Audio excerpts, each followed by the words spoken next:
దేవుని పరిశుద్ధ నామమునకు మహిమ కలుగును గాక. కూడి ఉన్న మీ అందరికీ ప్రభు పేరట నా నిండు వందనాలు తెలియజేస్తూ ఉన్నాను. ఈ దినము ఎలిజబెతు జకర్యాల గురించి మనము అన్నీ క్రమంగా నేర్చుకుంటున్నాం గనక ఆ క్రమంలోనే ఎలిజబెతు జకర్యాల గురించి మనము నేర్చుకుందాం. లూకా సువార్త 1వ అధ్యాయం 5 నుండి 7 వరకు వ్రాయబడిన ఈ మాటలు నేను చదువుతాను. యూదా దేశపు రాజైన హేరోదు దినముల్లో అబియా తరగతిలో ఉన్న జకర్యాను ఒక యాజకుడు ఉండెను. అతని భార్య అహరోను కుమార్తెలలో ఒకటి, ఆమె పేరు ఎలిజబెతు. వీరిద్దరు ప్రభు యొక్క సకలమైన ఆజ్ఞల చొప్పునను న్యాయ విధుల చొప్పునను నిరపరాధులుగా నడుచుకొనుచు దేవుని దృష్టికి నీతిమంతులై ఉండిరి. ఎలిజబెతు వృద్ధురాలైనందున వారికి పిల్లలు లేకపోయిరి, మరియు వారిద్దరు బహుకాలం గడిచిన వృద్ధులైరి. దేవునికి మహిమ కలుగును గాక. హల్లెలూయా. ఎలిజబెతు జకర్యా దంపతులు వీళ్ళందరూ కూడా యాజక ధర్మంలో యాజక తరగతికి చెందినవారు. సరే, వీరిద్దరి గురించి ప్రత్యేకంగా ఇక్కడ రాశాడు. వీరిద్దరు సకలమైన ప్రభు యొక్క సకలమైన ఆజ్ఞల చొప్పునను న్యాయ విధుల చొప్పున నిరపరాధులుగా నడుచుకొనుచు దేవుని దృష్టికి మరి నీతిమంతులై ఉండిరి అని రాశారు. దేవునికి మహిమ కలుగునుగా. దేవుని దృష్టికి అనేది స్పష్టంగా ప్రత్యేకంగా మనం నేర్చుకోవాల్సింది. ఇక్కడ ఒక్క మాట మనం గ్రహిద్దాం. మనుషుల దృష్టికో మన దృష్టికో మనం మంచి వారంగా ఉండడం కాదు, దేవుని దృష్టికి మనము నీతిమంతులముగా ఉండాలి అని జకర్యా ఎలిజబెత్ యొక్క ఉదంతం, వారి యొక్క జీవితం మనకు పాఠం నేర్పిస్తుంది. చాలా మంది సామెతలు 30:12 ఉంటది, తమ దృష్టికి తాము నీతివంతులై తమ మాలిన్యము నుండి కడగబడని తరము కలదు అన్నాడు కదా.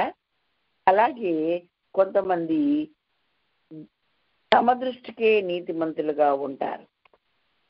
దేవుడు కదా మనల్ని చూస్తున్నాడు, ఆయన కదా మన యొక్క సమస్తము, ఆయన ఏలు వాడు, ఆయనే వల్లనే మనం అంతా బతుకుతున్నాం, చలిస్తున్నాం, ఉనికిని కలిగి ఉన్నాం కదా.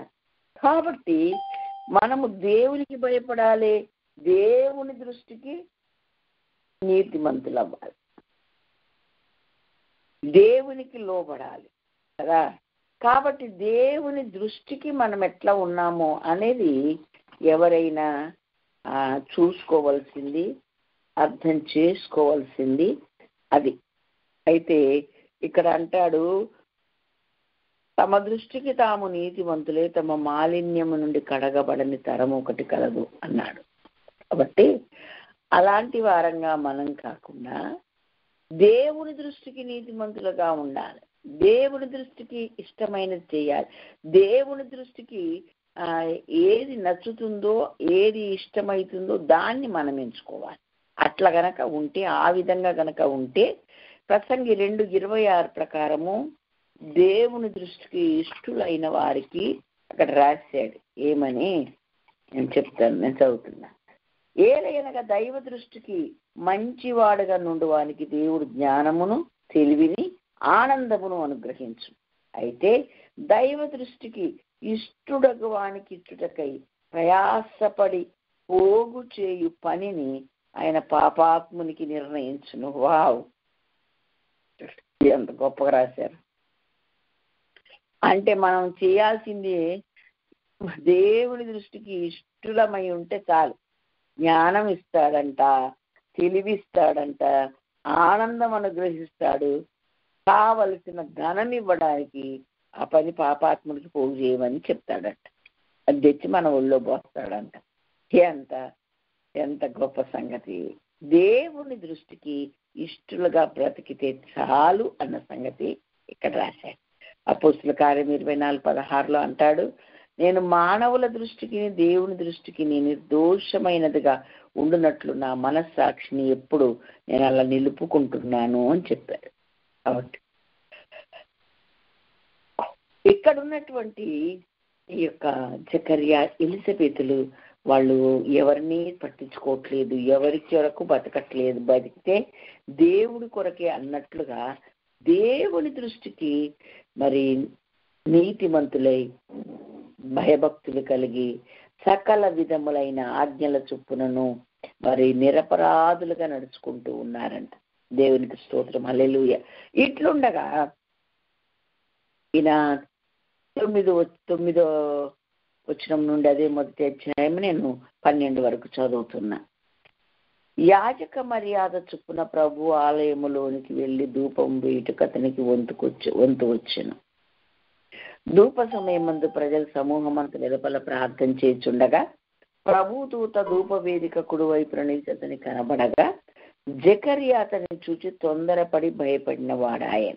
ఏమండి, యాజక ధర్మం చొప్పున తన వంతు వచ్చినప్పుడు ధూపం వేయుటకు జకర్యా లోపలికి వెళ్ళాడు, గుడారంలోనికి వెళ్ళాడు, ప్రత్యక్ష గుడారంలోకి వెళ్ళాడు. అయితే బయట అందరూ కూడా నిలబడి మనుషులు ప్రార్థన చేస్తూ ఉన్నారు. ఇది అరుదైన సంగతి. ఎప్పుడు ఎక్కడ జరిగినట్టుగా గ్రంథములో మనకు తక్కువ ఆధారాలు ఉన్నాయి. ఇక్కడ మాత్రం జకర్యా వంతు వచ్చేటప్పటికి జకర్యా లోపలికి వెళ్ళి మరి ధూపం వేయడానికి వెళ్తే ఇక్కడ బయట ఉన్న వాళ్ళందరూ ప్రార్థన చేస్తూ ఉన్నారు. ప్రభు దూత ధూప వేదిక కుడివైపున నిలిచి అతనికి కనపడింది. జకర్యా అతన్ని చూసి తొందరపడి భయపడిన వాడాయన. అప్పుడు ఆ దూత అతనితో, జకర్యా భయపడకుము, నీ ప్రార్థన వినబడింది, నీ భార్య అయిన ఎలిజబెతు నీకు కుమారుని కనును, అతనికి యోహాను పేరు పెట్టు అని చెప్పాడు. ఇంకా అతను ఎలాంటి వాడవుతాడో, ఎంత గొప్పవాడవుతాడో మరి 14 నుండి 15 వరకు చెప్పాడు. చెప్పుతూ ఏమని చెప్పాడంటే, అతను ఏలియా యొక్క ఆత్మయు శక్తి గలవాడై ఆయనకు ముందుగా నడుస్తాడు. అతడు పుట్టాడు గనక నీకు సంతోషం, మహానందం కలుగుతుంది. అతడు పుట్టినందున అనేకులు సంతోషిస్తారు అని చెప్పాడు. దేవుని స్తోత్రం. కాబట్టి ఇంత గొప్ప కుమారుని దేవుడు నీకు ఇస్తున్నాడు అని చెప్తే ఇతను ఏమంటాడండి, నేను బహుకాలము గడిచిన వృద్ధులమయ్యాం కదా, నేను వృద్ధుడిని, నా భార్య కూడా వృద్ధురాలే కదా, ఇది ఎలా జరుగుతుంది అని అన్నాడు. అంటే దేవుడు ఈ మాట చెప్పమని నాకు వర్తమానం నీకు చెప్పమని పంపాడు, మరియు నా మాటలు వాటి కాలమందు జరుగుతాయి, నీవు వాటిని నమ్మలేదు గనక ఈ సంగతులు జరిగే వరకు నువ్వు మూగోడు అయిపోతావు, మాటలాడక మౌనివై ఉంటావు అని చెప్పాడు. ఓకే, చెప్పి వెళ్ళిపోయాడు దూత. ఏంటబ్బా ఈరోజు లేట్ అయిపోయింది, ఏంటి రావట్లేదు, అలాగా జకర్యా గారని కనిపెట్టుకుంటూ ఉన్నారు. ఆలస్యమైంది, ఆశ్చర్యపడ్డారు. ఆయన కాసేపటికి బయటకు వచ్చాడు. అయితే ఆలస్యం ఆయన ఎందుకయిందంటే దర్శనం ఏదో వచ్చి ఉంటుందిలే అనుకున్నారు బయట ఉన్న ప్రజలందరూ. అయితే ఈయన బయటికి వచ్చాడు. వాడు వచ్చి ఏం చేస్తున్నాడు, వారికి సంజ్ఞలు చేయుచు మూగవాడయ్యుండెను, ఏం మాట్లాడలే, సైగలు చేస్తూ ఉన్నాడు. వీళ్ళందరికీ ఆశ్చర్యమైంది. ఇంకా అక్కడ రాశారు, అతడు సేవ చేయు దినములు సంపూర్ణమైనప్పుడు తన ఇంటికి వెళ్ళాడు. అయిపోయింది, ఆయన డ్యూటీ అయిపోయింది, డ్యూటీ దిగిపోయాడు. కానీ దేవుని మాట అంత మంచిగా దూత వచ్చి చెప్తే నమ్మనందున అతడు మూగవాడ, నెరవేరే వరకు నువ్వు మూగవాడవై ఉంటావు. దేవుని ప్రేమ ఎలాంటిదంటేనండి, అది అయితే నువ్వు నమ్మలేదు కనుక నేను నీకు చెయ్యను అనలే, నేను చేసేది ఖాయమే. కానీ నువ్వు నమ్మనందుకు కొద్ది కాలం శిక్ష ఏంటిదంటే నీకు మాటల్లో మౌనంగా నువ్వు ఉంటావని చెప్పాడు. సరే, ఇక అలా మౌనంగానే ఉన్నాడు, సైగలు చేస్తూనే ఉన్నాడు. చూద్దాం దేవుని వాక్యంలో.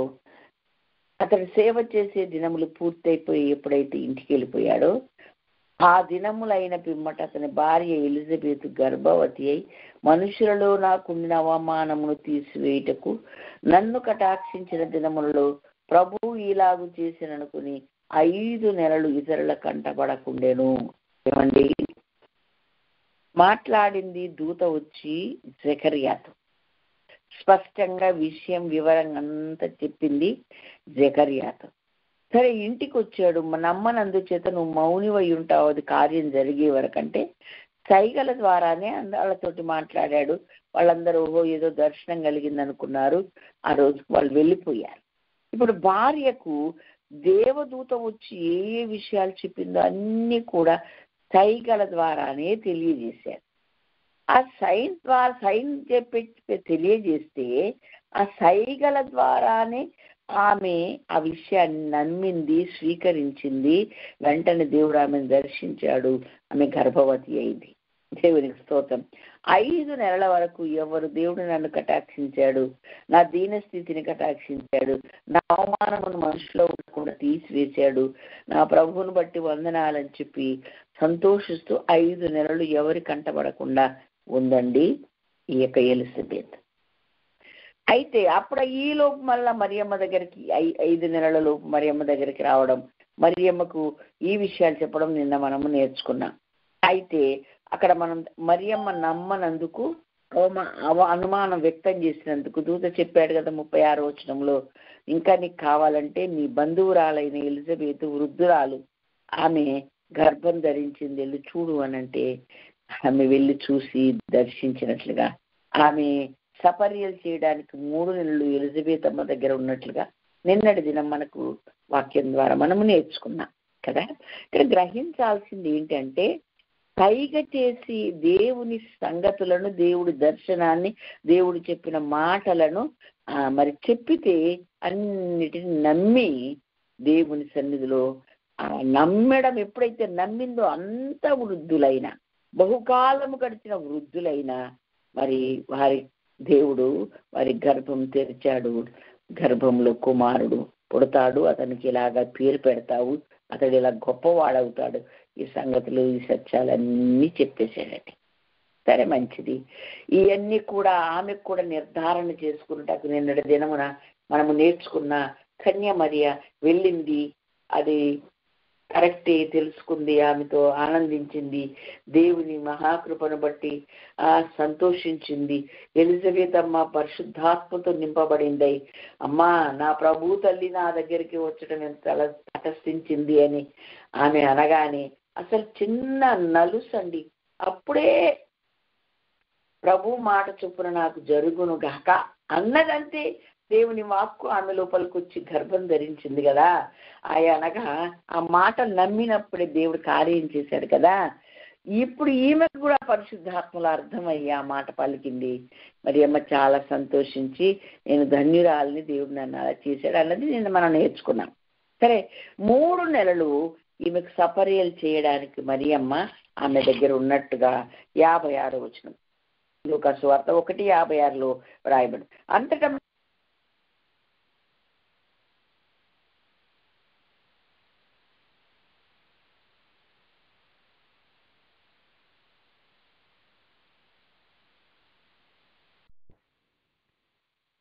దేవుని పరిశుద్ధ నామమునకు మహిమ కలుగును గాక. ప్రభు పేరట మీకు అందరికి వందనాలు చెల్లిస్తున్నాను. మరొకసారి దేవుని వాక్యం ధ్యానం చేసుకుందాం. ఎలిజబెత్ గురించి, జకరియా ఎలిజబెత్ల గురించి ఈరోజు మనం నేర్చుకోవాల్సింది. అహరోను కుమార్తెలలో ఒకటైన ఎలిజబెత్, మరి అబియా తరగతిలో ఉన్న జకరియా అని వీరిద్దరు, ఆయన యాజకుడు. వీరిద్దరు కూడా దేవుని సకల విధములైన ఆజ్ఞల చొప్పున, న్యాయ విధుల చొప్పున నిరపరాధులుగా నడుచుకుంటూ దేవుని దృష్టికి నిర్దోషులై ఉన్నారు అని వాక్యం ద్వారా మనం నేర్చుకున్నాం. ఈ నిర్దోషులై దేవుని దృష్టికి ఇష్టలైన వీరికి మరి సంతానము లేదు, బహుకాలము గడిచిన వృద్ధులయ్యారు.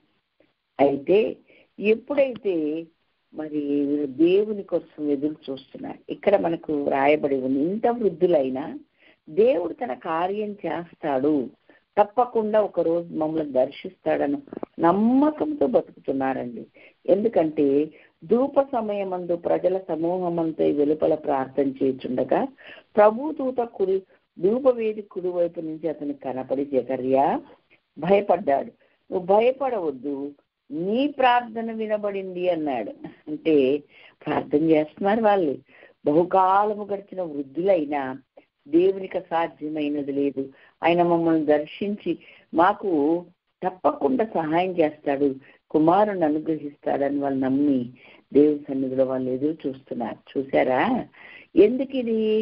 100 సంవత్సరాలైన అబ్రహామును దర్శించిన దేవుడు మమ్మల్ని ఎందుకు దర్శించడు, మాకెందుకు ఇవ్వడు అన్న ఒక విశ్వాసం వారిలో ఉండి ఎదురు చూస్తున్నాడు. దేవుడు వాళ్ళ ప్రార్థన విన్నాడు. అది చెప్పి, నీ భార్య అయిన ఎలిజబెతుని కుమారుని కంటుంది, అతనికి యోహాన్ అని పేరు పెట్టాలి, అతడు పెద్దోడై గొప్పవాడై మరి చాలా పరిశుద్ధాత్మకు పుట్టినప్పటి నుండి అభిషేకించి గొప్పగా ఉంటాడని అన్ని చెప్పుతూ యోహాన్ గురించి, అతడు పుట్టినందున మరి నీకు చాలా సంతోషం, ఆనందం, అనేకులకు కూడా సంతోషం కలుగుతుందని చెప్పాడు. ఎంతగా చెప్పితే ఈయన అనుమానం వ్యక్తం చేశాడండి. ప్రార్థన చేశాడు, ఈ ప్రార్థన వినబడింది అని దేవుడు చెప్పాడు. ఇక్కడ వచ్చేసరికి మరి నేను ముసలివాడను, నా భార్య కూడా వయసు బహుకాలం గడిచింది కదా, ఇట్లా ఎట్లా సాధ్యము అన్నాడు. అరే అప్పుడు దేవుడు, నేను దేవుని యొద్ద నిలిచి గబ్రియలు దూతను ఈ వార్తను నీకు పంపాను, నన్ను పంపాడు. నీవు సరే, దేవుడు దాన్ని ప్రకటించాడు కదా, ఆయన నోట మాట బయలు వెడలింది కదా, కాబట్టి తప్పకుండా అది నెరవేరుతుంది. దాని కాలమందు నీవు మాత్రం నెరవేరే వరకు మూగవాడిపై ఉంటావు అని చెప్పాడు. సరే, ఇక బయటకు వచ్చాడు. ఇంత ఆలస్యమైంది, ఏదో దర్శనం వచ్చిందని బయట ఉన్న ప్రజలందరూ అనుకుంటున్నారు. ఇతను బయటికి రాగానే ఇతను చూసి ఆశ్చర్యపడ్డారు. ఎందుకంటే సైగ చేస్తున్నాడు, మాట్లాడలేదు. ఓహో అని వాళ్ళు అనుకున్నారు. ఇక అతని సేవ చేసే దినములు ఆ రోజుతో ముగిసిపోయినాయి. అతను ఇంటికి వెళ్ళిపోయాడు. ఇంటికి వెళ్ళిపోయి భార్యకి విషయాలన్నీ చెప్పాడు. ఏమండి, దేవుడు ప్రక్కన నిలబడి, ధూపవేదిక ప్రక్కన నిలబడి దూతను పంపించి దూత స్వయంగా మాట్లాడితేనేమో ఇతను కొంచెం అనుమానం వ్యక్తం చేసినవాడు. అయితే ఇక్కడ సైగలు చేస్తే ఈ ఎలిజబెత్ అమ్మేమో నమ్మింది, గర్భం దాల్చింది. దేవునికి మహిమ కలుగునుగా. దేవుని మాట ఎప్పుడు నిరర్ధకం కాదు అన్న సంగతి ఎలిజబెత్ అమ్మ ఎరిగింది. ప్రార్థన చేస్తున్నాడు, అలవాటు చొప్పున ప్రార్థన చేశాడు. మరి ఎలా చేశాడు అనుకోవచ్చు. ఇక్కడ మనకు కొంచెం బాధ కలుగుతుంది. అంతగా స్వయంగా మీ దగ్గరికి దిగొచ్చి ధూపవేదిక కుడివైపు నిలబడి దూత మాట్లాడితే నమ్మకపోవడం కొంచెం బాధాకరమే. ఆ పిల్లోడు ఎలాంటి వాడు అవుతాడు, ఎలాగవుతాడు అన్ని చెప్పాడు, ఏం పేరు చెప్పాడు. అంతా విని కొంచెం అనుమానం వ్యక్తం చేశాడు. ఎవరు? కళ్య. సరే, ఇక్కడ ఏం జరిగిందంటే ఆమె వెంటనే సైగల్ని నమ్మింది, విశ్వసించింది. దేవుడు ఆమెను దర్శించాడు. ఆమె గర్భంలో దేవుడు కుమారుడు ఇలా చేశాడు. చూడండి, ఆమె 5 నెలలు ఎవ్వరి కంటపడకుండా దేవుడు నా అవమానాన్ని కొట్టేశాడు, నన్ను దర్శించాడు, ఆయనకు వందనాలని చెప్పి 5 నెలల వరకు ఎవరు కనబడకుండా ఉంది. అప్పుడు మరి మరియమ్మతో చెప్పిన దూత కూడా, మరియమ్మ దగ్గరకు వచ్చిన దూత కూడా, నెక్స్ట్ నీకు ఇంకా నమ్మకం కలగకపోతే నీ యొక్క బంధువురాలైన ఎలిజబెత్ వృద్ధురాలు కదా, బహుకాలం గడిచిన వృద్ధురాలు కదా, ఆమె ఒక కుమారుని గర్భం ధరించి ఉన్నది అని చెప్తే, గుడ్రాలైన ఆమెకి ఇది 6వ మాసం అని చెప్పగానే మరియమ్మ, అయితే దేవుడు చెప్పింది నేను నమ్ముతున్నాను, దేవుడు చెప్పిన ఏ మాట అయినా నిరర్థకం కారేదని దూత చెప్పగానే అందుకు మరియ ప్రభుదాసురాలు మాట చొప్పున జరుగునుగా అన్నది కదా, నిన్న మనం నేర్చుకున్నాం. అలా ఈ స్త్రీలు ఇరువురు కూడా నిజంగా ఆయనేమో ఏమనకుండా వదిలిపెట్టేద్దాం, ఎందుకు వచ్చిందని కొద్దిగా భయపడ్డాడు యోసేపు. ఈయనేమో అనుమానం వ్యక్తం చేశాడు. కానీ ఇక్కడ మరియమ్మ అయినా, ఇక్కడ ఎలిజబెత్ అయినా కించిత్తు కూడా అనుమానం లేకుండా దేవుని మాటను, దేవదూత ద్వారా పలకబడిన మాటను చక్కగా నమ్మారండి. దేవునికి మహిమ కలుగునుగాక. నమ్మింది. దేవుని ఆ ఎలిజబెత్ అమ్మ దగ్గర 3 నెలలు ఉండి సపర్యలు చేసి పరిచర్య చేసి మరియమ్మ తన ఇంటికి వెళ్ళిపోయింది. ప్రసవ కాలం వచ్చినప్పుడు ఎలిజబెత్ అమ్మ మరి ప్రసవించింది, చక్కని కుమారుని కన్నది. ఆమె ఇరుగువారు, పొరుగువారు, బంధువులు అందరూ ఆమెతో కూడా చాలా సంతోషించారు. 8వ దినమున వారు సున్నతి చేయాల్సిన రోజు వచ్చినప్పుడు మరి పేరు పెట్టాలి ఆ రోజే అని చెప్పి మరి తండ్రి పేరుని బట్టి జకర్యా అని పెడదామని బంధువులందరూ మరి సిద్ధపడినట్లుగా దేవుని వాక్యం మనకు నేర్పిస్తుంది. అప్పుడు చూసారా, వెంటనే అలాగొద్దండి, అతని పేరు యోహాన్ అని పెట్టండి అన్నది ఎలిజబెత్ అమ్మ. అదెట్లా, ఎవరు లేరు కదా పేరు గల్ల వాళ్ళు ఏంటి అని అడిగి, సరేలే ఆ తండ్రి ఏం చెప్తాడో ఆ తండ్రి దగ్గరికి వెళ్ళి అడుగుదామని చెప్పి వెళ్ళి సంజ్ఞలు చేసి వారిని జకర్యాని అడిగితే వ్రాత పలక తెమ్మని చెప్పి యోహాను అని రాశారు. ఏమండి, చక్కగా ఏదైతే ఏలాగున ఆయన చెప్పాడో సంజ్ఞల ద్వారా ఈ ఎలిజబెత్ అమ్మ నమ్మడం, అద్భుతమైనటువంటి కార్యం జరగడం, ఆమె గర్భవతి చక్కని కుమారుని ఆ బహువృద్ధులైన సమయంలో కరణం దేవుని మహాకృప మహాశక్తి రుజువు అవడానికే. దేవునికి స్తోత్రం, హల్లెలూయా. తర్వాత అందరూ ఆశ్చర్యపడ్డారు. వెంటనే అతని నోరు తెరవబడి నాలుక సడలి అతడు దేవుని స్తుతిస్తూ మాట్లాడి ఎప్పుడైతే నమ్మినట్టు క్రియారూపకం చేశాడో దేవుడు తన నోరును తెరిచాడు, తిరిగి వాక్శక్తినిచ్చాడు. మాట్లాడుతూ 67వ వచనంలో పరిశుద్ధాత్మతో నింపబడి ప్రవచించడం మొదలు పెట్టాడు. ఎవరు? జకర్యా. దేవునికి మహిమ కలుగునగాక. ఏమని? ఈ యేసుక్రీస్తును గురించి ముందుగా ఆ మార్గం సరళం చేయడానికి ఈయన పుట్టాడు అని యేసుక్రీస్తును గురించిన ప్రవచనం అంతా జకర్యా చెప్పి, ఆ సర్వోన్నతుని ప్రవక్తవు నీవు, ప్రవక్తవు అనబడదు, నువ్వు దేవుని వాత్సల్యమును బట్టి ఆయన మార్గాలను సిద్ధపరచుటకై స్థిరపరచుటకై మరి నీవు ముందుగా ఆయనకు నడుస్తావు అని తన కుమారుని గురించి కూడా ప్రవచనం చెప్పాడు. సరే, ఆయన శిశువు ఎదిగి ఆత్మ యందు బలం పొంది ఇశ్రాయేలునకు ప్రత్యక్షమగు దినం వరకు అరణ్యంలో ఉన్నాడు యోహాను. చూడండి, ఈ వృద్ధులు సకలమైన దేవుని ఆజ్ఞలు గైకుంటూ దేవుని దృష్టికి నీతిమంతులై ఒక్క న్యాయ విధిని కూడా తప్పకుండా అనుసరిస్తూ బ్రతుకుతున్న ఈ వృద్ధులు, జకర్యా ఆయన యాజకుడు, ఆయన పని ఆయన చేస్తూ తన వంతు చొప్పున యాచక ధర్మం చేస్తుండగా ఆ రోజు దేవుడు అతన్ని దర్శించడం, మాట్లాడడం, ఇంతవరకు మనం నేర్చుకున్నదన్నీ జరిగింది. దేవుని మహాకృప చేత నెలల నిండి గర్భం ధరించిన ఆమె నెలలు నిండింది, చక్క కుమారుని కన్నది. ఎలిజబెత్ అమ్మ విశ్వాసం ఎంత గొప్పదంటే, ఆయన స్వయంగా దేవుడు వచ్చి మాట్లాడితేనే కొంచెం అనుమానం వ్యక్తం చేసి మూగోడయ్యాడు. కానీ ఈమె సైగల ద్వారా చెప్పిన సంగతిని గ్రహించి నన్ను గర్భం దాల్చి కుమారుని కన్నది.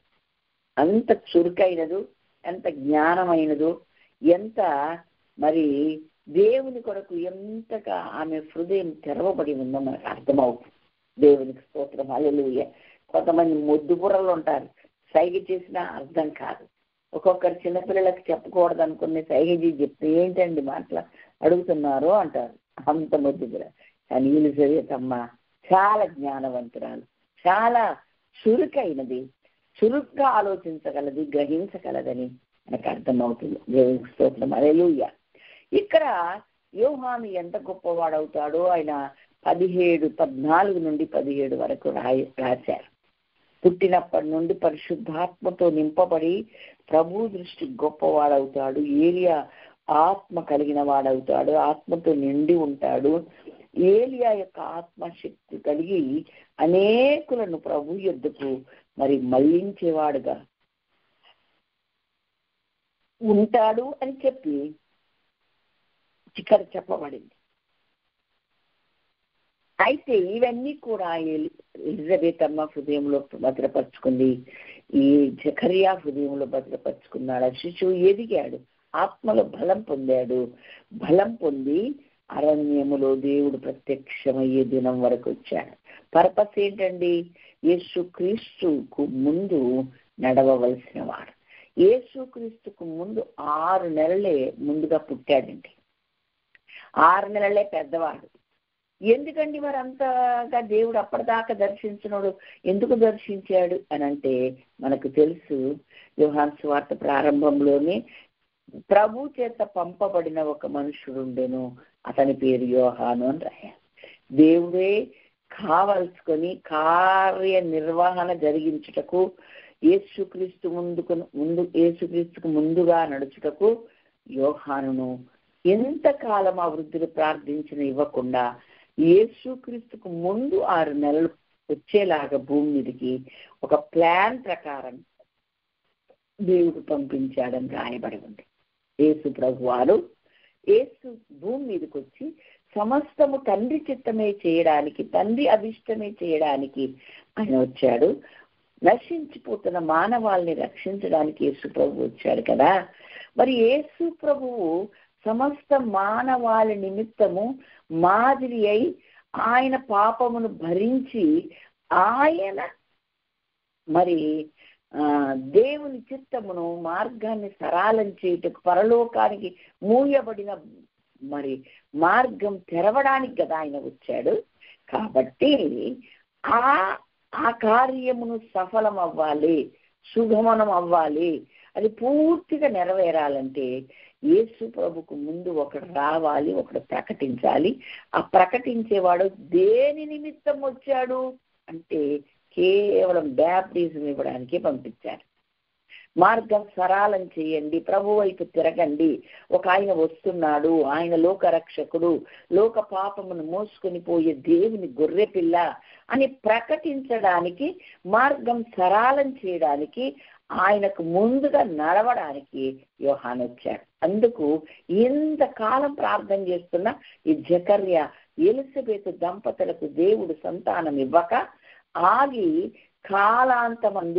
కాలము సంపూర్ణమైనప్పుడు యేసుక్రీస్తు భూమి మీదకి రావలసిన గడియలు నిర్ణయించినప్పుడు దానికి ముందు 6 నెలలు మరి జకర్యా ఎలిజబెతు దంపతులను దర్శించి దేవుడు యోహాను అనే కుమారుని అనుగ్రహించాడు. దేవునికి మహిమ కలుగున. దేవుని కార్యాల గమ్య గోచరములు అవి మన బుద్ధికి అందవు, జ్ఞానములకు అందవని దేవుని వాక్యం ద్వారా మనం నేర్చుకుంటున్నాం. కాబట్టి అరణ్యములో ఉన్నాడు దేవుడు ప్రత్యక్షమై, ఇంకా ఆయనకు దిశ నిర్దేశం చేసే వరకు కూడా ఎదిగాడు శిశువు, ఆత్మయందు బలం పొందాడు, అరణ్యములో ఉన్నాడు. చూద్దాం, ఆ మాటలు కూడా మనం చదువుకున్నాం. ఇక్కడ 1-2 వచనాలు 3వ అధ్యాయంలో మనము చదువుకుంటే మరి ఎవరెవరు గొప్ప గొప్ప వాళ్ళు, యూదయకు పొంతు పిలాతు అధిపతిగా ఉన్నాడు, గలిలయకు హేరోదు చతుర్థధిపతిగా ఉన్నాడు, ఇతూరియా త్రకోనీతి దేశములకు అతని తమ్ముడైన ఫిలిప్పు శతాధిపతిగా ఉన్నాడు, అదిలేనే దేశమునకు లూసానియా అధిపతిగా ఉన్నాడు, అన్న కయప వీరందరూ ప్రధాన యాజకులుగా ఉన్న ఆ కాలంలో జకర్యా కుమారుడైన యోహాను వద్దకు వాక్యం వచ్చింది. హల్లెలూయా. వాక్యం అంటే ఏంటండి? వాక్యమే దేవుడు. ఎంత మందిని దాటుకుంటూ అరణ్యంలో ఉన్న యోహాను వద్దకు వస్తుందండి. న్యూయార్క్ లో ఎంతో మంది ప్రజలు ఉండవచ్చు, గొప్ప వాళ్ళు ఉండవచ్చు, గనులు ఉండవచ్చు, గొప్ప గొప్ప రాజకీయ నాయకులు ఉండవచ్చు. ఈ దినము నేను ప్రకటిస్తున్న ఈ దైవ వాక్కు మీ దగ్గరికి వచ్చింది. అందుకు దేవునికి మహిమ కలుగునగా. ధన్యులం. అనగా దేవుని మనం ఎంపికలో ఉన్నాం, ఆయన ఎంపికలో ఉన్నాం, ఆయన ఏర్పాట్లో ఉన్నాం, ఆయన బిడ్డలుగా ఉన్నాం, ఆయన మనల్ని ఎంచుకున్నాడు. అందుకు మనము ధన్యులమై ఉన్నాం. దేవునికి మహిమ కలుగున కాక. లూకా సువార్త 3వ అధ్యాయంలో మీరు చదివితే అక్కడ పెద్ద లిస్టు చెప్పి ఎంత మంది ఉన్న కాలములో అరణ్యములో ఉన్న జకర్యా కుమారుడైన యోహాను వద్దకు దేవుని వాక్యం వచ్చింది. ఏమండి, అధిపతిగా ఉన్నవారు, యూదయకు అధిపతిగా ఉన్నవారు, మరి మరి వేరే వేరే చతుర్థాధిపతిగా ఉన్న హేరోదు, ఫిలిప్పు, వీళ్ళందరి రాజభవనాల్లో ఉంటారండి, గవర్నర్ ప్యాలెస్లలో ఉంటారండి, గొప్ప గొప్ప దాంట్లో ఉంటారు. కానీ అరణ్యములో ఉన్న యోహాను వద్దకు వాక్యం వచ్చింది. మనము గొప్ప వాళ్ళంగా లేకపోవచ్చు, ధనవంతులముగా లేకపోవచ్చు, కోటీశ్వరులముగా లేకపోవచ్చు, మనం ఉన్నత స్థానంలో లేకపోవచ్చు, కానీ మనం ఆయన ఎంపికలో ఉంటే ఆయన దృష్టిలో మనం ఉంటే అరణ్యములో ఉన్నను మన యుద్ధకు ఆయన వస్తాడు. వాక్యమై ఉన్న దేవుడు వస్తాడు, వాక్యమై వస్తాడు. దేవునికి మహిమ కలిగిన గాక. రావడం మాత్రమే కాక ఆయనకు దిశ నిర్దేశం చేశాడు. ఏం చెప్పాలో, ఏం చెయ్యాలో, ఎలా ప్రకటించాలో అవన్నీ ప్రకటించుటకు, బాప్టిజం గురించి ప్రకటించుటకు యోహానును దేవుడు ముందుగా పంపించి మార్గాన్ని సరళం చేశాడు. ఎలా ఉంటే సకల దేవుడు దేవుని రక్షణ చూస్తారో ఆ ప్రకటించిన వాడు ఒక్క యోహాను మాత్రమే. దేవునికి మహిమ కలుగునగాక.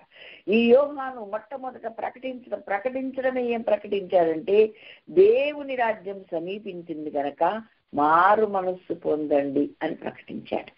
అదే మాటను యేసుక్రీస్తు కూడా సేవా ప్రారంభంలో ఫస్ట్ నోరు తెచ్చి ప్రకటించిన మాట అదేనండి. మీకు కావాలంటే మత్తయి సువార్త 3వ అధ్యాయం 1వ వచనము, అలాగే 4వ అధ్యాయం 17వ వచనం మీరు చదివి కంపేర్ చేసుకోవచ్చు. దేవునికి స్తోత్రం. ఈ యోహాను దేవుడు ఆయన ముందుగా నడవడానికి యోహానుని దేవుడు పుట్టించాడు. ఆయన మార్గాన్ని సరళం చేయడానికి పుట్టించాడు. అనేకులకు బ్యాప్టిజం ఇవ్వడానికి పుట్టించాడు. అయితే అదే కాకుండా ఆశ్చర్యకరమైన విషయం ఏంటంటే, ఈ దేవాది దేవుడు మనుష్య రూపకంగా మానవుడిగా భూమి మీదకి వచ్చాడు గనక, మనలో ఒకడయ్యాడు గనక, మనలో ఒకడైనను ఆయన పాపము లేని వాడుగా ఉన్నను మనకు మాదిరిగా యోహాను యొద్దకు వచ్చి బ్యాప్టిజం తీసుకున్నాడు. అంతకుముందు బ్యాప్టిజం అనే ప్రక్రియ లేదు.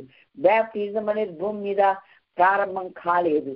అందుకొరకై ఒక వ్యక్తిని దేవుడు పుట్టించి అతడు పెద్దగైన తర్వాత అతన్ని అభిషేకించి అతని దేవునికి ముందుగా నడుచువాడుగా ఒక 6 నెలల ముందు పంపించి ఆ మార్గాన్ని సరళం చేయమని చెప్పుతూ సువార్తను ప్రకటిస్తూ ఆ ఐనోయమనే స్థలములో, విస్తారమైన నీళ్లున్న స్థలములో బ్యాప్టిజం ఇవ్వడానికి నిలబడి పూనుకొని చేస్తూ దేవుని గురించి ప్రకటించారు. లోక పాపం మోసుకొని పోతున్న దేవుని కొరబుల్లా నాకంటే ఒక ఆయన శక్తిమంతుడైన వాడు వెనుక వస్తాడు, ఆయన చెప్పుల వారు విప్పుటకు కూడా నేను యోగ్యుని కాదు అని తాను తగ్గించుకుని ప్రభువుని హెచ్చించిన గొప్పవాడు యోహాను. దేవునికి స్తోత్రం. హల్లెలూయా. యోహాను చేత దేవుడు బ్యాప్టిజం ఉంది. ఇంకెవరి చేత బ్యాప్టిజం పొందడానికి ఎవరు భూమి మీద అర్హులు కాదు. అందుకే పరిశుద్ధుడైన దేవుడు పరిశుద్ధంగా ఆ ప్రవచన రీతిగా పలకబడి దేవుని కొరకే ముందుగా నడవడానికి, మార్గం సరళం చేయడానికి జన్మించినటువంటి ఆ యోహాను చేతనే ఆయన బ్యాప్టిజం పొందారు. మనందరికి తెలుసు. అయ్యా, నేను నీ చేత బ్యాప్టిజం పొందవలసిన వాడని, నువ్వు నా దగ్గరికి వచ్చే బ్యాప్టిజం ఇవ్వమని అన్నాడు కదండి. అప్పుడు ఇప్పటికీ కానిమ్ము నీతి యావత్తు ఇలాగూ జరుగుట మనకు జరిగించడం మనకు తగి ఉన్నది అని చెప్పాడు.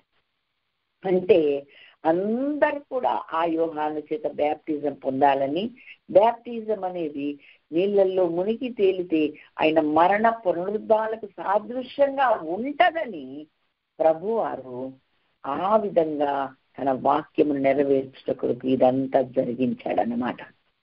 అందుకని యేసుక్రీస్తు రావడం ఖాయమే, లోక పాపాన్ని మోయడం ఖాయమే, వారికి బదులా మరణించడం ఖాయమే.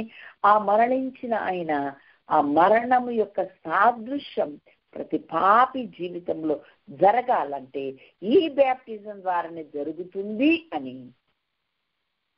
జరుగుతుందని తెలియచేయడానికి ఆయన ఈ పని చేశాడు. దేవునికి స్తోత్రం. హల్లెలూయా. ఇప్పుడు ఒక మాట మీతో మాట్లాడాలని నేను ఆశపడుతూ ఉన్నాను. యేసుక్రీస్తు తీసుకున్న బ్యాప్టిజమే భూ సంబంధమైన ప్రతి మానవుడికి చెందుతుంది. అనగా ఆయన దగ్గరికి వచ్చిన ప్రతి వారికి అది చెల్లుతుంది. మరొక బ్యాప్టిజం లేదు. ఎఫెసీ పత్రిక 4వ అధ్యాయం 4వ వచనంలో బ్యాప్టిజం ఒకటే, దేవుడు ఒక్కడే, పరిశుద్ధాత్ముడు ఒక్కడే, తండ్రి ఒక్కడే, అని విశ్వాసం ఒకటే అని వ్రాయబడి ఉంది. ఒకే బ్యాప్టిజం, మరొకటి లేదు. అది ఏ బ్యాప్టిజం అంటే రకరకాలైన బ్యాప్టిజాలు భూమి మీద స్థాపిస్తారు. దుష్టుడు అలాగా దైవ ప్రణాళికను, దైవ ఉద్దేశాన్ని నాశనం చేస్తాడని ఎరిగినటువంటి దేవుడు ముందుగానే తాను తీసుకుని మాదిరి చూపించి ఇదే నిజమైన బ్యాప్టిజం, ఇది క్రీస్తు మరణం పునరుద్ధానాన్ని సాదృశ్యపరిచేదిగా ఉండాలి అని దేవుడు చెప్పాడు. అందుకనే యోహాను చేత దాని బాప్తిజం ముందు తీసుకొని ఆయన అందరికీ మాదిరి అయ్యాడు. అలాగా యోహాను యేసుకు బాప్తిజం ఇచ్చి ధన్యత పొందుకున్నాడు. దేవునికి స్తోత్రం, హల్లెలూయా. అందుకనే చూడండి, మత్తయి సువార్త 11:11 అంటారు, స్త్రీలు కరిన వారిలో యోహాను కంటే గొప్పవాడు ఎవడు లేడు అన్నాడు. దేవునికి మహిమ కలుగునగా. హల్లెలూయా. నిజముగా స్త్రీలు కరిన వారిలో ఎవరు యేసుక్రీస్తు నరావతార కాలంలో ఉన్నప్పుడు ఆయనకు మార్గం సరళం చేశాడు, ఆయనకు ముందుగా ప్రకటించాడు, మొట్టమొదటి సువార్తను ప్రకటించాడు, ఆయనకే బాప్తిజం ఇచ్చాడు. దేవునికి మహిమ కలుగునగా. కాబట్టి పుట్టినది మొదలుకొని అభిషేకించబడిన వాడే, ప్రభు దృష్టి గొప్పవాడైన వాడు ఇంకెవడు లేడు, యోహానే. అందుకనే యోహాను గురించి ప్రభు చెప్తున్నాడు.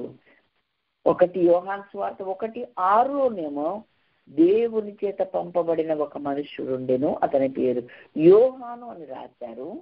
ఇక్కడ 11 మత్తయి సువార్త 11:11 ప్రభువే స్వయంగా తన నోటితో చెప్పాడు, స్త్రీలు కరిన వారిలో ఈ యోహాను కంటే గొప్పవాళ్ళు ఎవరు లేరు అని చెప్పాడు. దేవునికి మహిమ కలుగును గాక. హల్లెలూయా. కాబట్టి మనమందరము కూడా ఇప్పుడు యోహాను తల్లి తండ్రి ఇద్దరు అభిషేకించబడిన వారేనండి. దేవునికి స్తోత్రం, హల్లెలూయా. అతను అభిషేకించబడినది, ఈ కుటుంబమే ప్రత్యేకమైనది. ఎంత గొప్ప సంగతి.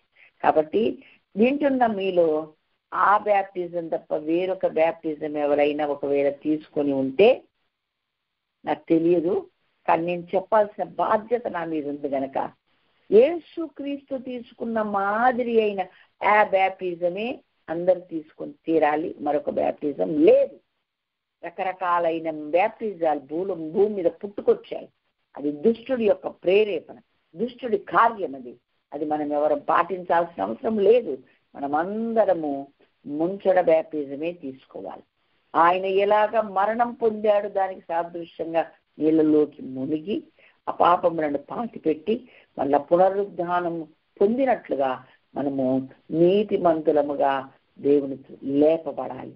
ఆ సాదృశ్యమైన బ్యాప్టిజమే మనము తీసుకోవాలని రోమాపత్రిక 6:4-6 వరకు రాయబడిన ఆ వాక్యాల్లో రాయబడి ఉంది.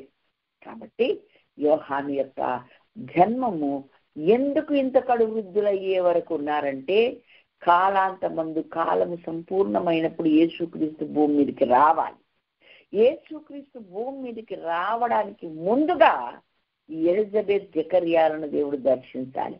అందుకే బహుకాలము గడిచి వృద్ధులైనను దేవుడు వారిని దర్శించలేదు. దేవునికి మహిమ కలుగునగాక. 6 నెలల ముందు దర్శించి ఈ విషయాలన్నీ చెప్పి మరి దేవుడు వాళ్ళకు చక్కని కుమారుని ఇచ్చాడు. ఆ కుమారుని గురించి మళ్ళా జకర్య ద్వారా ప్రవచన రీతికి చెప్పిస్తున్నాడు. ఓ శిశువా, నువ్వెందుకు జన్మించావు అంటే సర్వోన్నతుడైన దేవునికి, రక్షణ కలగజేసే దేవునికి నువ్వు మార్గం సరళం చేయడానికి నువ్వు ఒక ప్రవక్తగా ముందుకొచ్చావు, ముందు పుట్టావు అని ఆ తండ్రే తన కుమారుని విషయమై దైవ ప్రేరేపణ చేత, ఆత్మ ప్రేరేపణ చేత ప్రవచనం ఎత్తి మాట్లాడుతూ ఉన్నాడు. నిజంగా అరణ్యములో ఉన్న ఇతను ఎప్పుడైతే దేవుని వాక్యం వచ్చిందో గ్రామాల్లోకి వెళ్ళి యేసుక్రీస్తుని గురించి ప్రకటించాడు. యేసుక్రీస్తు కంటే 6 నెలల ముందు అనంటే ఎప్పుడు ప్రకటించాడంటే, యేసుక్రీస్తు ఆయన సర్టన్ వయస్సు వచ్చే వరకు ఆ తండ్రి తల్లిదండ్రులకు లోబడి అక్కడ దంగి పని చేస్తూ అక్కడ ఉన్నాడు కదండి.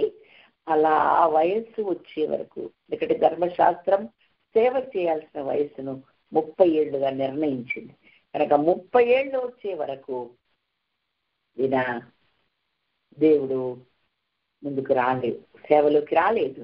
అయితే 6 నెలలు పెద్దోడు కనుక ఆయనకు 30 ఏళ్ళు వచ్చేసరికి ఆయన ప్రకటించడం మొదలుపెట్టాడు. 6 నెలలు ప్రకటించి నా వెనక ఒకడొస్తున్నాడు, నా వెనక ఒకడొస్తున్నాడు, ఆయన నాకంటే శక్తిమంతుడు, ఆయననే ఇలా చేస్తాడు, నేను మీకు నీళ్ళలో బ్యాప్టిజం ఇస్తున్నాను, ఆయన పరిశుద్ధాత్మలోను అగ్నిలోను మీకు బ్యాప్టిజం ఇస్తారని చెప్పాడు. అలాగే ఆయన వంగి ఆయన చెప్పుల వారు విప్పడానికి కూడా నేను యోగ్యుణ్ణి కాదు, ఆయన నాకంటే అంత శక్తిమంతుడు అని యథార్థంగా ప్రకటించాడు. మార్గాన్ని సరళం చేశాడు. దేవుని రక్షణ ఎలాగ సకల జనులు చూస్తారో ఆ విషయాలన్నీ చెప్పిన వాడు యోహాను. ఇంకా యోహాన్లో ఉన్న మంచి క్వాలిటీ ఏంటి అని అంటే 6వ అధ్యాయం మార్కు సువార్తలో 16 నుండి 20 వరకు మీరు చదువుకోండి. ఏ రోజు అందరికీ ఎవరు వస్తే వాళ్లకు, సైనికులు వస్తే సైనికులకు తగినట్లుగా, మామూలు సామాన్య మనుషులు వస్తే సామాన్య జనులకు తగినట్లుగా, ఎవరు వస్తే వాళ్లకు తగినట్లుగా మీరు ఇలా ఉండండి, మీరు ఇలా ఉండండి, మీరు ఈ పద్ధతిలో నడవండి, ఈ పద్ధతిలో నడవండి అందరికీ చెప్తూ ఉన్నాడు. ఈయన ఏ రోజు కూడా వచ్చాడు. ఒక రోజు వస్తే అక్కడ నువ్వు చేసే పని ఏం పద్ధతి కరెక్ట్ లేదు, నీ యొక్క తమ్ముని భార్యను తెచ్చి నువ్వు పెట్టుకున్నావు, ఆమెను మర్యాదకు పంపించేసి ఇది చాలా నేరం అని చెప్పారు. చెప్పితే మోమాటము లేకుండా రాజుకు చెప్పినటువంటి వారు. అందుకే యేసుక్రీస్తు కూడా మొహమాటము లేకుండా ప్రకటించిన మన దేవుడాయి. దేవునికి స్తోత్రం, హల్లెలూయా. కాబట్టి అందు నిమిత్తమే కదా కుట్ర పన్ని అతన్ని తల కొట్టించి మరణం జరిగింది. అయినను మోమాటము లేకుండా ధైర్యంగా ప్రకటించగలిగిన వాడు యోహాన్. అంటే ఏం జరగబోతుందో, రాజు మొహం మీద అలా చెప్తే ఏమనుకుంటాడో, ఆయన ఏం పగబడతాడో, నన్ను ఏం చేస్తాడు, ఏమి ఆలోచించలేదు, భయపడలేదు. దేవుడు చెప్పమన్నది, దేవునికి ఇష్టమైనది యోహాను చెప్పకుండా ఉండలేదని వాక్యం ద్వారా మనం నేర్చుకుంటూ ఉన్నాం. కాబట్టి మనము ఈ చక్కని దంపతులకు కలిగిన కుమారుడి యోహాను, ఈ చక్కని దంపతులు దీని కొరకే ఎంపిక చేయబడిన వారై బహువృద్ధులైన, ఎదురు చూస్తూ ప్రార్థనలు చేస్తూ దేవుని దృష్టికి బహునీతిమంతులై దేవునికి భయపడి లోపడుతున్నామని సకల విధమైన ఆజ్ఞలను అనుసరిస్తూ నడుచుకున్న ఈ దంపతులను దేవుడు ప్రేమించి ఒక అరుదైన శ్రేష్టమైన స్త్రీలు కనిన వారిలో ఇలాంటి వాడు లేడు అని చెప్పుకునేలాగా యోహాను అనే కుమారుని వాళ్ళకి ఇచ్చాడు. వాళ్ళ భక్తి చొప్పుననే వాళ్ళకి కలిగింది, వారి ఎదురు చూపు చొప్పుననే వాళ్ళకి కలిగింది. ఇది ఇంకా ఎంత మహత్తరమైన కార్యం అంటే, దేవునికి ముందు నడుస్తూ మార్గం సరళం చేస్తూ సమయం వచ్చినప్పుడు దేవునికే బ్యాప్టిజం ఇవ్వగలిగిన ఒకే ఒక వ్యక్తి భూమి మీద ఉన్నాడు, ఆయన యోహాను. దేవునికి మహిమ కలుగునుగాక. స్త్రీలు కనిన వారిలో యోహాను వంటి గొప్పవాడు ఎవరు లేరు అని ఆ పేరును ప్రఖ్యాతిని పొందుకున్నారు. కాబట్టి ఎలిజబెత్ జకరియా దంపతులు చేయెత్తి దండం పెట్టగలిగిన అది పుణ్య దంపతులు. కొంచెం అనుమానించి మూగబడేయాడు, కానీ గ్రహించి రాత పలక మీద ఎప్పుడైతే రాశాడో అప్పుడు మరలా నోరు తెరవబడింది. దేవునికి మహిమ కలుగునుగాక. సైగలని ఇది దేవుడు చెప్పిందిగా మాటే కాబట్టి, ఏదో జరిగి మూగవాడయ్యాడు కాబట్టి ఆయన చెప్పాడు నేను నమ్ముతున్నానని నమ్మింది, విశ్వసించి గర్భం దాల్చింది మన ఎలిజబెత్ అమ్మ. ఇలాంటి దంపతులు మనకు ఉండడం, మన ముందు ఉండడం మనం ఎంతో ధన్యులం. మనకు వారి గురించి నేర్చుకుని ఈ అవకాశాన్ని దేవుడు మనకిచ్చినందుకు వందనాలు. ఎవరైనా సరే దేవుని యందు భయభక్తులు కలిగి బ్రతకడం మొదలు పెడితే చాలు, ఎప్పటికైనా తన కార్యం చేస్తాడు. ఆయన సంకల్పంలో లెక్కించబడాలి, ఆయన ఎన్నికలో ఎంపికలో మనం ఉండాలి, ఆయన దృష్టిలో మనం బ్రతకాలి, ఆయన దృష్టికి ఇష్టలంగా మనం బ్రతకాలి. అప్పుడే భూమి మీద ఉన్న సకలమైన దీవెనలు మనం పొందుకుంటాం. ఆయన దృష్టికి ఇష్టడగు ఆయనకి జ్ఞానమును తెలివియు ఆనందమును ఇస్తాడట. అంత మాత్రమే కాదు, ఈయనకు ఇచ్చుటకు పాపాత్ములకు ఆజ్ఞాపిస్తాడట. పోగు చేసే పని వాళ్ళకు అప్పచెప్తాడట. దేవునికి స్తోత్రం, హల్లెలూయా. కనుక దేవుని దృష్టికి ఇష్టముగా బ్రతుకుదాం. ఎంతకాలమైన దేవుని వాగ్దానాల కొరకు ఎదురు చూద్దాం. బహువృద్ధులైన వాళ్ళు ప్రార్థన మానలేదు, ఎదురు చూపు మానలేదు, చెప్పిన వెంటనే స్వీకరించి ధన్యులైంది ఎలిజబెత్ అమ్మ. మరి అలాంటి స్త్రీలముగా, అలాంటి కుటుంబాలుగా మనం అందరం భూమి మీద వర్ధిల్లి ప్రభు నామాన్ని హెచ్చించి కనపరచుదాం. అట్టి కృప దేవుడు మనందరికి అనుగ్రహించును కాక. అట్టి బిడ్డలకు దేవుడిచ్చి అరుదైన శ్రేష్టమైన కుమారులు యోహాను లాంటి వాళ్ళు ఉంటారు. అట్టి కృప మనందరికీ దేవుడు అనుగ్రహించినట్లుగా సంతోషంతో ప్రభుని ఘనపరుద్దాం, మహిమపరుద్దాం. దేవుడి ఈ మాటలను దీవించునుగా. ఆమేన్. హల్లెలూయా.